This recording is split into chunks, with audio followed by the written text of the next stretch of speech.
I think what Carol's talking about is what's really needed right now is a major culture shift around how we look at death and dying.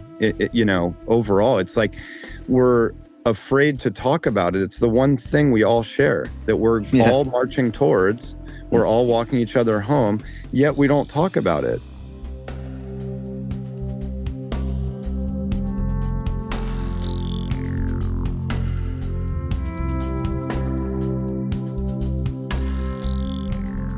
Hey everyone, it's Raghu. I'm back with Mindrolling. I'm back with a new friend and an old friend. Old friend being Gagan Levy, who is part of the Love Serve Remember Foundation, and Carol Sanford. Carol, welcome. Great to have you. Thank you. Great to have you. Great to be here. Gagan and Carol have known each other, and I think it would be great, Gagan, if you introduced Carol and her work, if you don't mind. Sure. Well, we don't know each other very well. We play in the same sandbox quite a bit. But I will say that Carol has been a mentor for me from afar. I am a huge fan of her books, and she's really been a guiding light for a lot of leaders and businesses looking to have more responsible businesses. I had a book called Responsible Business and a book Regenerative Business, which have both been on my coffee table. And she's also, I would say, been right at the center of a lot of the major kind of systemic change movements in various industries that I've seen, particularly in natural products. There's a group called One Step Closer that I've seen her work very closely with in helping them to kind of transform what's happening in food and natural products. And I know she does that work, with everything from Fortune 500 companies to startups. So I have been very excited for this conversation. I just learned that she has a connection to Ram Dass as well. But I just know there's so much wisdom from Carol for our community on the things that she's been talking about for years, whether it's, regenerative business, being a regenerative leader, living a regenerative life.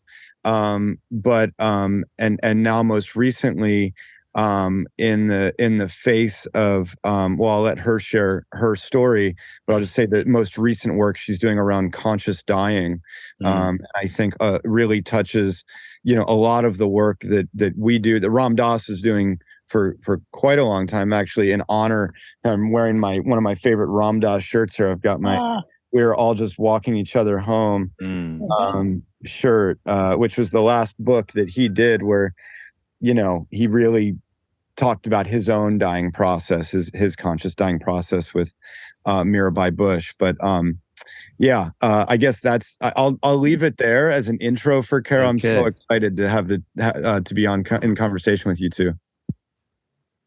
So, Carol, can we go?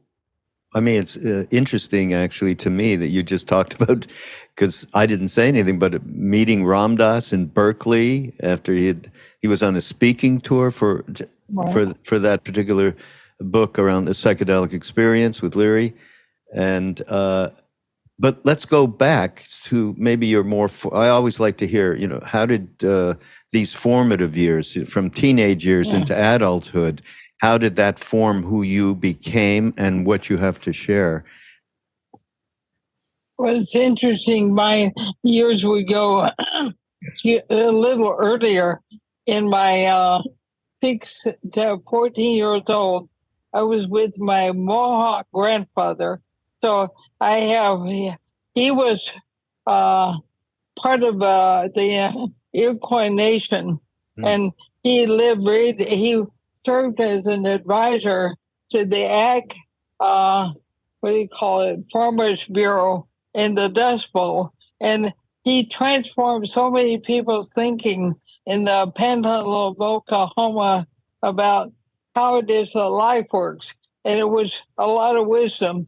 And he took me with him when I was with him in the summer and sometimes Christmas time.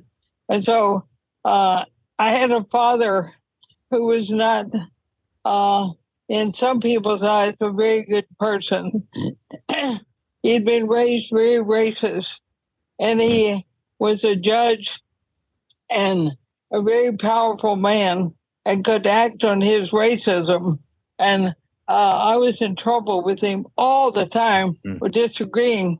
And then my grandfather called me a positive contrarian because I was contrary about everything, but I had a view of potential in every situation. So my grandfather rescued me a bit from the very strong punishing behaviors of my father and taught me to interpret my father not as an evil man, but as an incomplete man.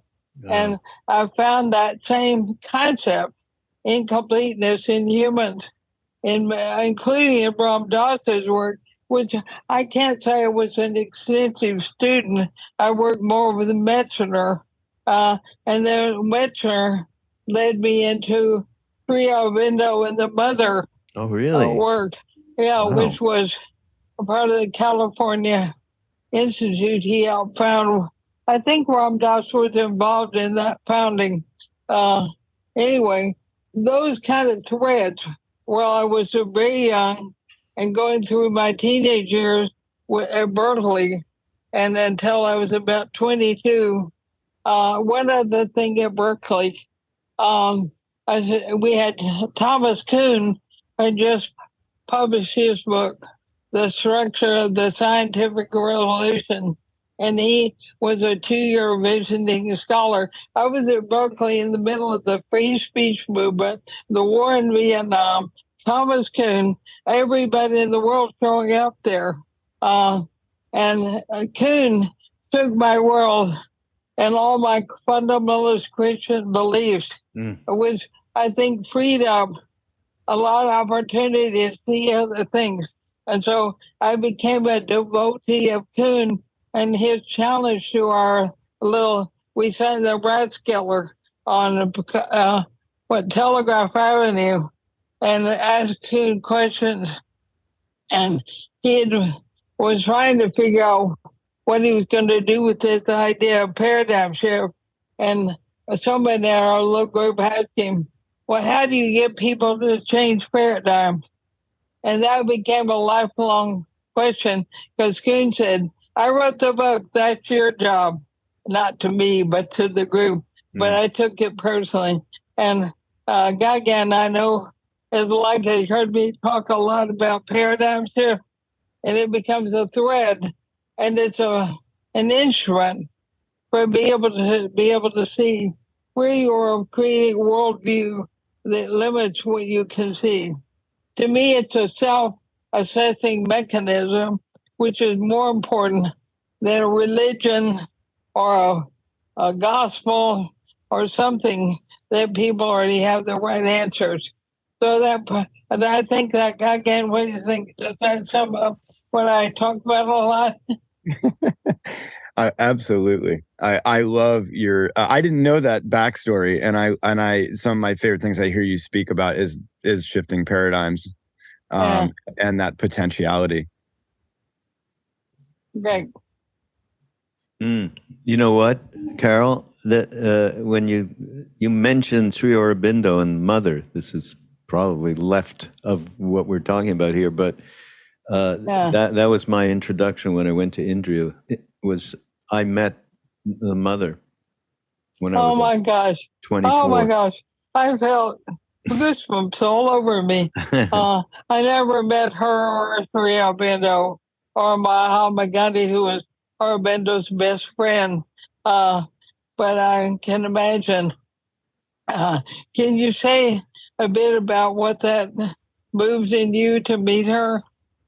Yeah. She was not well, had an autoimmune disease, probably. I don't think I was ever told.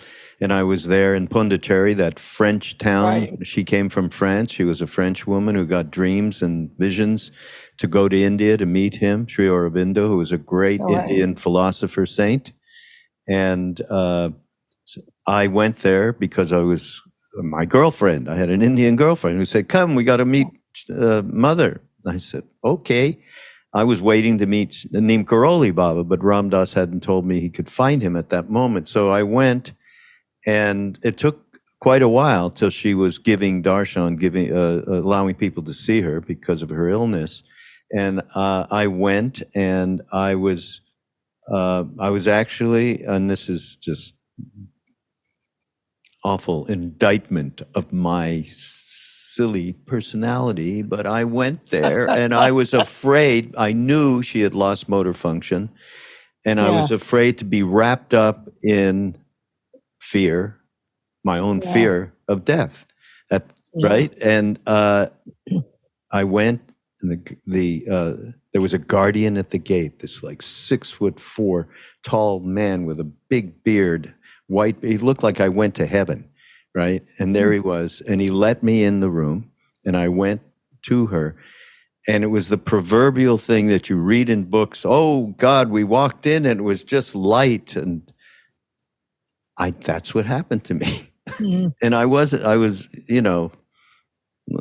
not a quote unquote new ager even back then about light and all of that, and I didn't never see anything, but I was completely absorbed in the extraordinary presence of the Divine Mother. And I had gone, and I brought prasad, something that you do with a holy person. They suggested flowers, but I was more interested in something I like, so I brought her bananas. And I remember giving her the bananas, and she went French, and I'm from Montreal, so I spoke French. I mean, not there's anything. Très bien, banane, very good, banane. And then she just stopped my world for about several minutes. They had to come grab me, the guy at the door, and get me out of there because it was a 5-minute interview. And funny thing is, later when I met Neem Karoli Baba, Ram Dass's guru from Be Here Now, and all that, my guru, he said, "Where were you before you came here?" In Hindi, it was translated. And I was at Swami Muktanand, this other teacher in near Mumbai. And so I'm trying to get out. I was, before I could say anything in English, he pointed, which he used to do all the time, and went, "Mother." So the connection was like, oh God, right. I got a training in Divine Mother in the Sri Aurobindo Ashram. Wow. Neat. Yeah. Good what karmas. A beautiful story. Great karmas. I studied with a Sri Aurobindo, the Mother group here in Seattle when I first came up here, because they were meeting down the street from me. And several people who were in that group had been to Pondicherry and went annually. And there was someone, I just realized I'm going to take as well, of course. Anyway, they would share when they came back what their experience was. And, the Sri Aurobindo never met with people again. He turned everything over to the Mother, but he would send messages out, and they would bring them back and read them to us. And some writings, I've read everything the Mother wrote during the last years of her life. And it's very, very meaningful. Yeah. Very connected to us as social beings, not, being able to live on both worlds at the same time. Yeah.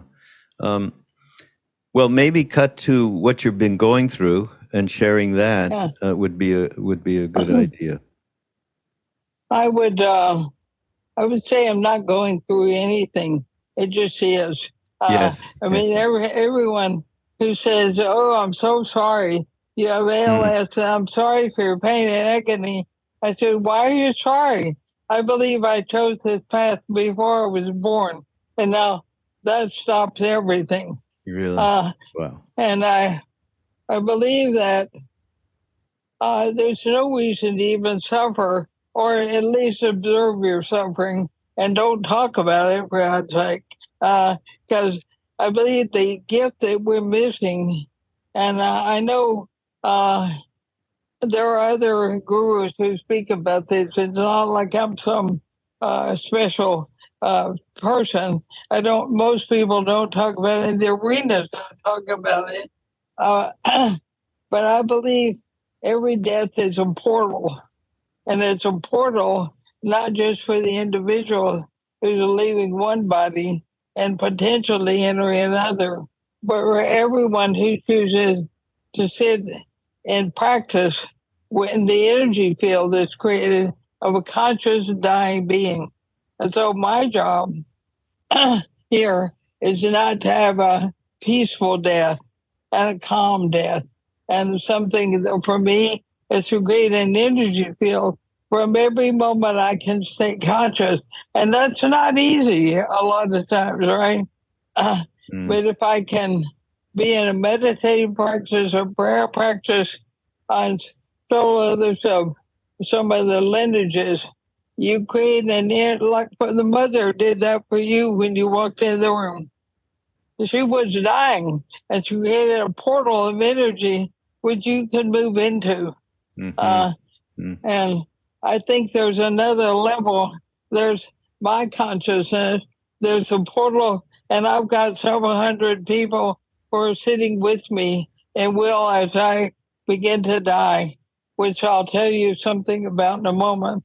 But I think the important work that I'm doing so publicly and recording it and making it possible for people to be able to experience what's happening with me is I believe we need to change people's worldview of death and dying and what its purpose is and its role in. And so I'm trying to do it so publicly, imperfectly, but to create that kind of conversation so it's not about my peaceful death and all about me. So. Yeah. There's in the Tibetan Book of the Dead, they have a prayer called Powa, right. P-O-W-A, and in it, one of the things that one repeats as part of the prayer is, "May my death be of benefit to all humanity." Oh, amazing. Right. Yeah. And I have them reading Sogal Rinpoche's Tibetan Book of Living and Dying because it's a bit more accessible. Yes, that's to people who, and it has more about the Bardos, and that's one way of explaining a Bardo also, and we are practicing reading together, and people designing work and practices for their own consciousness while they're in the room with me, and I'm doing everything I can to be fully present and conscious. And what's interesting about ALS is you get to know quite a bit beforehand when you're going to die or what you're going to die of. You're going to die of being paralyzed and suffocated. Doesn't that sound exciting? Of course not. And people know that. But I did a lot of reading about how various sages have died in Tibet and in India, in indigenous cultures. And what they do is when they feel their work is done, and like in my case, that would be I can't speak, I can't stay sitting up, I can't begin to create things that have meaningful dialogue. They go sit down and die. And the way they do that is they stop eating and drinking, and then the life force is gone in about 2 weeks at the most, sometimes a few days. That's my plan. So I'm not going to go all the way to being paralyzed. I think there's a little too much drama in that. So I'm going to do the VSED, voluntary stop eating and drinking. And I will have with me the couple hundred people who want to be very close to that portal, and they will support my transition with their energy and mind toward theirs. That's the plan. That's amazing, Carol. Extraordinary generosity as well.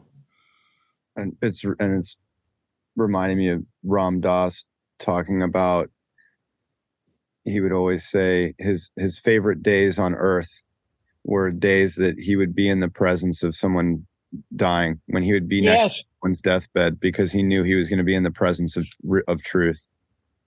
Mm. I worked at the Green Gulch Hospice in San Francisco with several people, including I was with my life partner when he died, with my mother when she died, with my sister-in-law, and then a lot of people I didn't know. And I promised myself, and I failed me, but I promised to every year, at least once, be with someone who was leaving their body. And I did that for, 22 years, and it was profound. And I'm sorry to say I forgot. Ram Dass was right. Being in the presence of someone dying is a portal to something much greater. And it's, I do believe, I thought of that when you described being with a mother. That was what it felt like. Totally.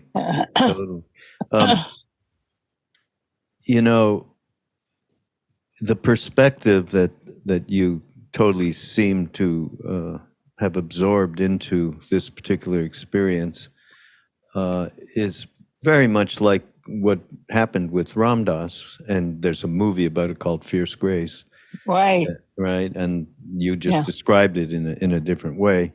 But it was interesting because he, at the beginning, he would say his guru gave him the stroke, and he would that would be a marker in his life to be able to grow from it. But he went to India, and he was with just before he ended up in Maui for 15 years or so, early 2000s, and he talked to this another woman saint named Siddhima, who was with Neem Karoli Baba for many years, and she knew that he said, Neem Karoli Baba gave me the stroke, and she said to him, No, he's not giving. Why would he be giving you a stroke? Nature took place. What he gave you was she didn't say it in exactly these terms, but it was what she meant. He gave you the ability to be able to have a perspective to transform the suffering. And I mean, tell me how you see that as well, and how, when you got the diagnosis, what were the events sort of in that moment? I said, all right, I feel blessed. I get to know how I'm going to die. Most people never, ever know. It just comes, catches you off guard. And I know kind of what the path might look like.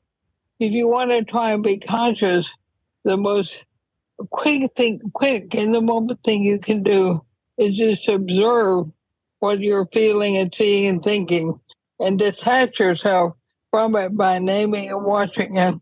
I said, I had had it for 9 years by the time I was diagnosed, but I didn't know what I had. No one did. I was traveling all over the world in wheelchairs and poles.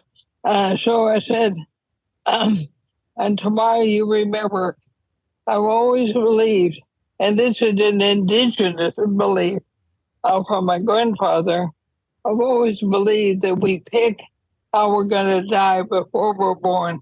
You can't get your ticket into a body until you pick how you're going to die. Oh, really? Wow. And I believe that I chose this particular, quite difficult if you don't have a right perspective, way to die. Only 9,000 people a year get this. Wow.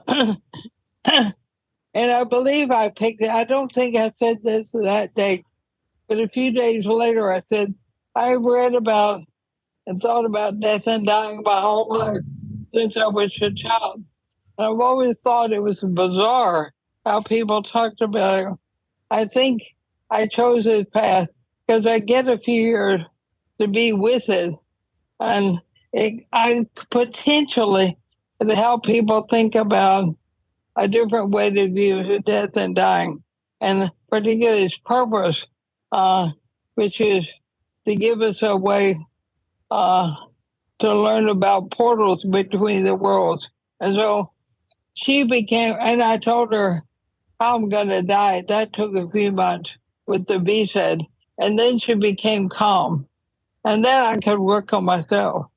Because it's very hard. She's been my business partner for 25 years. Your daughter? Yeah. Wow. She's 50. How old is she now? 52. And so she's worked with me, but never in front of what we do, always behind the scenes. So then I could talk to her about it all the time. I could start to plan. And so I knew from within the first hours that I had finally had the answer. What in the world did I pick to die from before I was born? Because I told people to ask that question all the time to keep it awake in their mind. Because most people run away from death and dying, even like you did briefly. Yep. Right? Yep. So if they have I wanted them to have a practical question. And the moment they told me what my diagnosis was, they call it muscular disease, I said, and I said it to the doctor, that's what I picked to die from. And she laughed. She had no idea what I was talking, but it made her so nervous. She thought somehow I'd figure out a way to trigger this. No. So I could, no. I was so fast. So that's all the kind of things that were going on around me. And I go to a lab, or I can once a month, where it's all ALS caregivers, and they're all very kind, but they have no idea how to support the spiritual path. So every time I go in, I shake them up a little about what this stage might be about and what would its purpose be in our life. So those are kind of scattered thoughts about. Yeah. That's a positive contrarian, even in the ALS circle. Oh yeah, absolutely. In fact, I'm having to raise money because I never expected to have such an expensive disease. I always thought I'd have a heart attack because everybody in my family did, and then it doesn't cost you anything. So when I forgot where I was going. I said I want to focus on this, changing how we die. I don't want to figure out how to deal with money. That's like an earthly beckoning back to this world. As you know, my friend Pamela Mang has helped, so I don't have to think about it because I want to do this work. I believe it's an incredible gift to be able to develop yourself and develop your consciousness, especially while you're leaving your body, because so much more is awake in you then. Yeah. You know what's interesting? I pose this to you, Gagan. So Carol grew up with a grandfather, an indigenous man who shared this incredible wisdom that we all need to have more people sharing with us and be more receptive, more to the truth.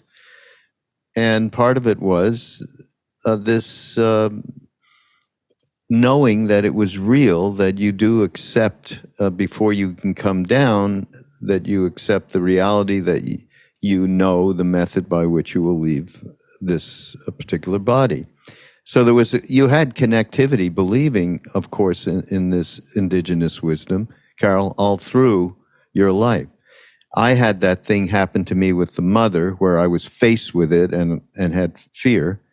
And, I fortunately, because I met Neem Karoli Baba, so I had some methodology about addressing that through my life. And I always say on podcasts when I have people on and we talk about this particular subject, it's not a matter of waiting until you find out your diagnosis and then do something about it. It's like a now thing. And so I pose this to Gagan, who's a couple of generations down from us. What is that? What has this meant to you in terms of as Don Juan says in those beautiful Castaneda books, you walk around with death on your left shoulder. So you have, you're not dismissing or becoming remote with the reality of that. Yeah, talk about it, Gagan. I don't think we ever really talked about this. Yeah, it's interesting. I'm coming off. So this last weekend was the last 3 Dead and Company shows. Oh, yeah. And so Grateful Dead, right? Yes. And I really heard Jerry's poetry this weekend. Like I've listened to a lot of Dead in my life, but that's it. That word, Grateful Dead. I mean, we can walk around being afraid of dying our whole life, or we can already know that we're all dead and be grateful, and come here together, and live without that fear. I think on my shoulder at all times. I mean, you know me well enough. It's how I live, but by the way, it's not fear on the shoulder. It's presence. That it's part of birth, life, and death is present. It's not walking around with fear on your shoulder. Well, I've heard that I forget where I heard that, but that most fear in this life comes from actually a fear of death as kind of the central. Yeah. But I think what Carol's talking about is what's really needed right now is a major culture shift around how we look at death and dying. Overall, it's like we're afraid to talk about it. It's the one thing we all share that we're all marching towards. We're all walking each other home, yet we don't talk about it. I'll never forget when Ram Dass was telling the story of being in a hospital next to a deathbed, and the family's all there, and the doctor, and they're saying to the person, "Oh, you're going to be okay. We're gonna get out of here." And they walk out in the hallway, and the doctor says, probably has 24 hours, 48 hours. Yeah. And what a disservice, and so we live in this culture of being that afraid of this opportunity, really.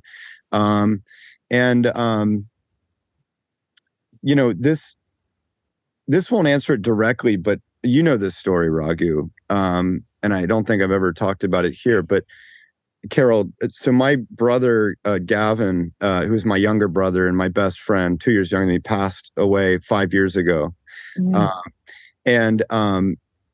And when he left his body, about a month later, I took a walk in the woods, and I actually had a conversation with him, like I'm having a conversation with you right now.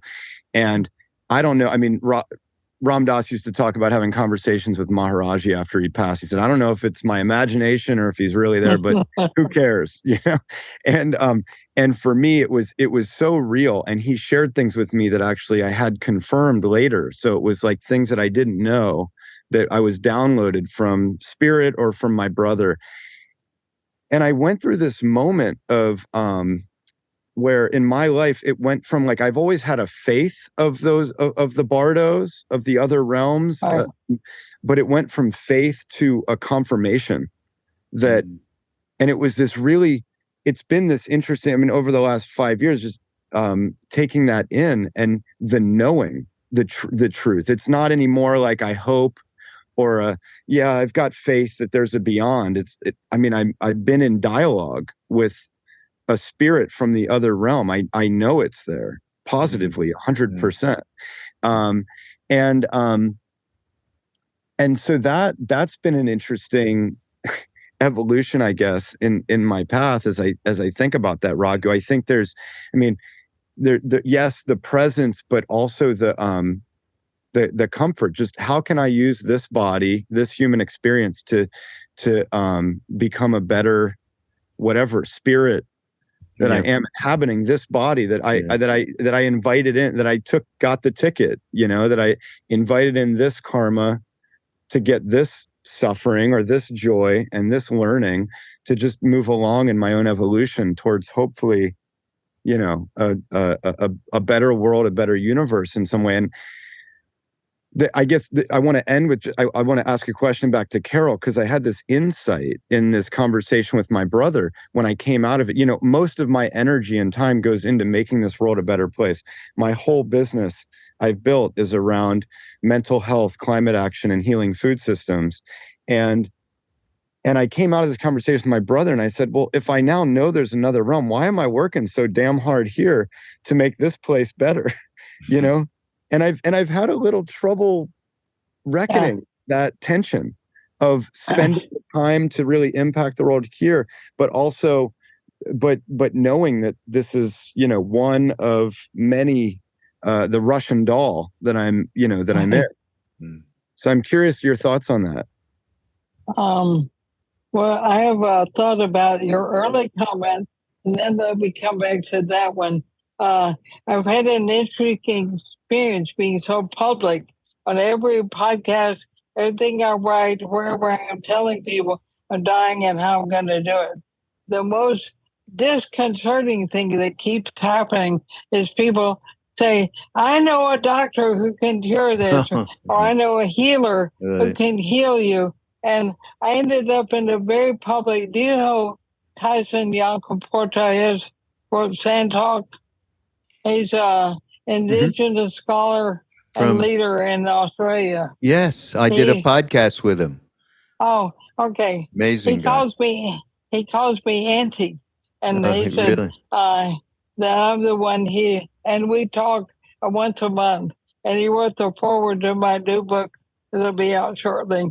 And I was on an email exchange where some young man was trying desperately hard to convince me not to die, not to work on dying, but work on healing.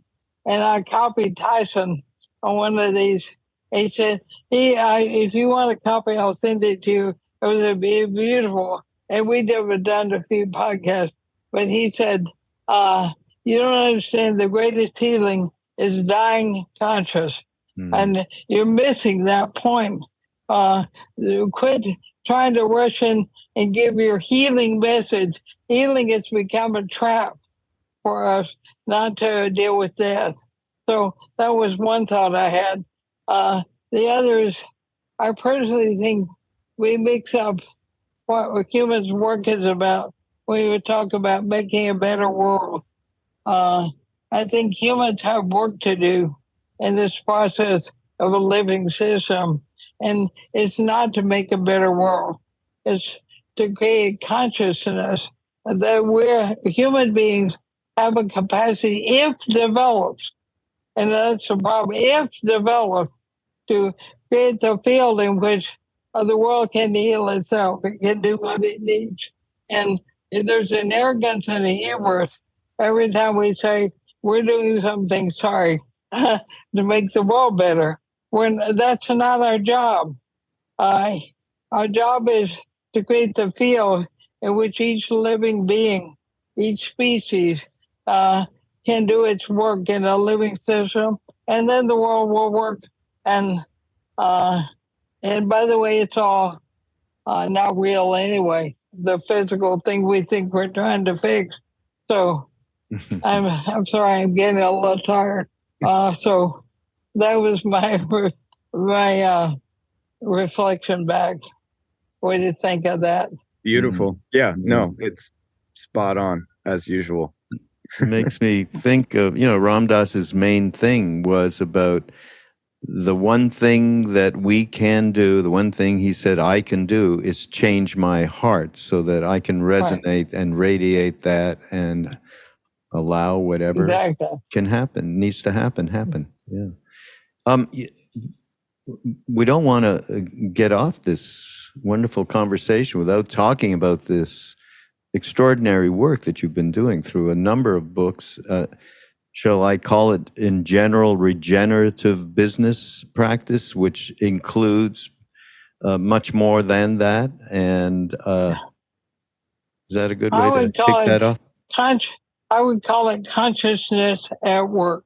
And that means, and I started using regenerative 47 years ago because of a man I was working with who became a partner because I felt like it was so similar to what my grandfather had tried to describe. Now, I picked business as a target because it has lots of power. And it also had a mechanism where it could teach them to make lots of money. And they never had to trade that off. And soon it became unimportant. But every client I ever had increased their revenue 35 to 65% a year by being conscious. Yeah. And they all said that publicly and wrote forwards to my book. So I call it the Trojan horse. That I teach them how to do a lot of great things. So generally, it's about consciousness in organizations and where people work. And the regenerative is a brand, I guess you'd call it. I'm not too much into branding.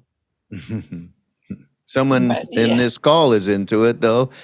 Can you talk, Gagan, about what that's meant to you in the practices that you've engaged with over, I know, many years through your Well, I'll just say that I just applaud. I mean, Krishna Das at the end of his kirtan talks about walking in the footsteps of the great. Came before us. I'll just say that the work I do around impact business is walking in footsteps like Carol's, who have really been trailblazers in this area, and also. I mean, I think that sometimes when in Rome, if you talk about profit, you can make more profit this way. They tend to do it, right? If you talk about, I want to inject consciousness, it doesn't go so well. I think, but it's been interesting to watch this regenerative ride. It's quite a trend now, and the word has been kind of gotten some baggage and. It's a lot of folks within the regenerative movement kind of fighting amongst themselves with toothpicks as kind of mainstream business continues to roll in various ways. But it does seem like it's getting some pickup. It's infecting, purpose is infecting business in a lot of positive ways. So that, I mean, I'm very optimistic about the direction, the trajectory that folks like Carol have set for businesses small and large, to be joining this movement in various ways. And I just look at it like a continuum, just whether it's the human, the leader, or the business, it's a continuum of, them moving along, becoming more aware, witnessing their, our actions, our consciousness around certain ways that we are in the world, whether we're a human or we're a business, and realizing that we can have more harmonious relationships with our ecosystem and our surroundings and people and the planet and so forth if we bring more consciousness, and hopefully, businesses and leaders move along that continuum in some way. And I've seen Carol move many of these movements, businesses, leaders along that continuum over the years of watching her work in the world. Can I be a brief positive contrarian? Please. I think most people have missed the major work that regeneration is about, and are making it about forests and land and things. And it's the mind that unless it shifts. And my newest book, which will be out September 7th, is about the epistemology being wrong that we're working with, and it's spreading rapidly, and I think depleting what regeneration can do. So I'll send you both a copy of the book as soon as it releases, if you'll give me an address or a Kindle that says, here's what's missing for the movement to actually work and make any difference. Well, I'm actually, I'm really interested in this because I saw that you're doing some things engaging around sacred texts, Right. with and divine listening, and I would love to hear more about, because it sounds like that's where you're going potentially with this new book in some way. No, actually, that is about supporting all the people who want to know how to be with me dying. There's way too much trying to take care of me. But the new book is more about how we live in a world dominated by behaviorism. And that's the whole idea of everything is external.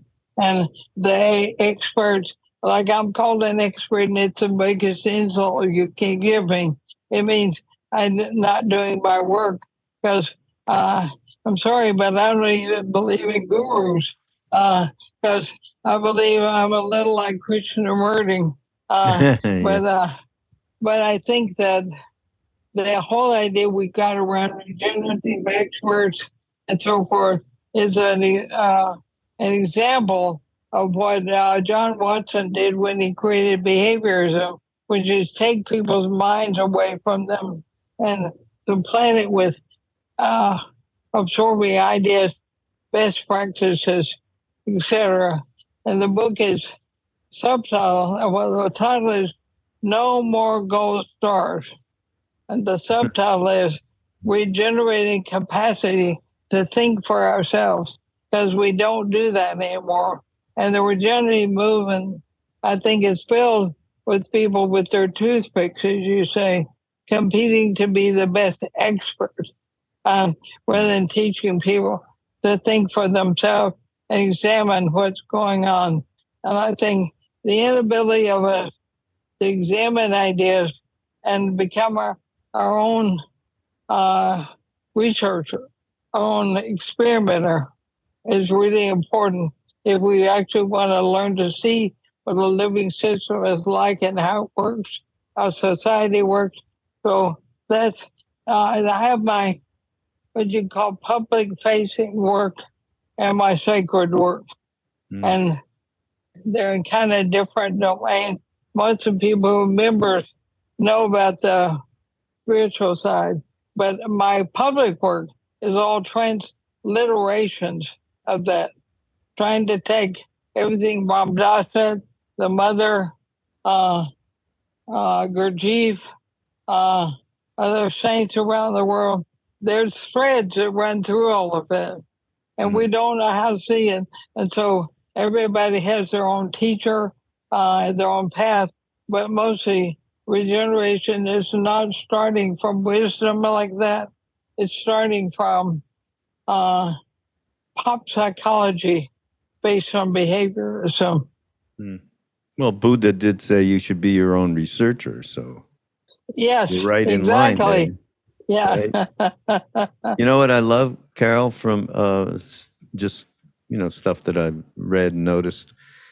There's this one I just have to hear about this before we leave. Disrupt your current certainties.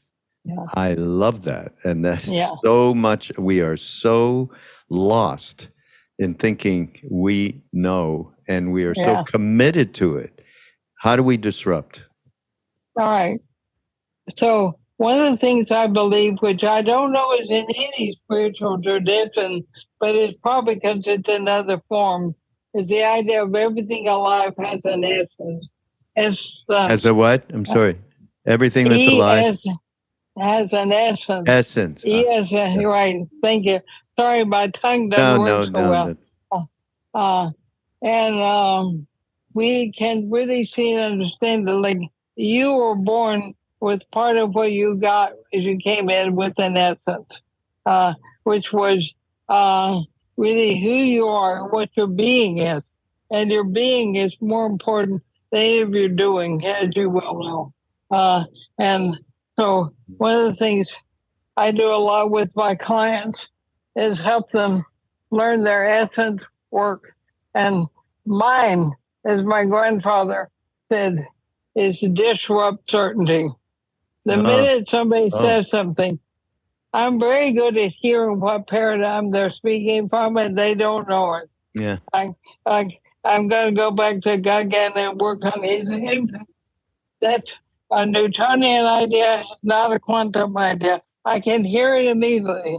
And so I go to work the minute he says something on disrupting when he currently thinks is right, when he's not because I want him to agree with me. I want him to learn how to get unstuck. And more importantly, don't know how to see the essence in everything. I have a story in the regenerative business about a mother and daughter, Nancy and Jane.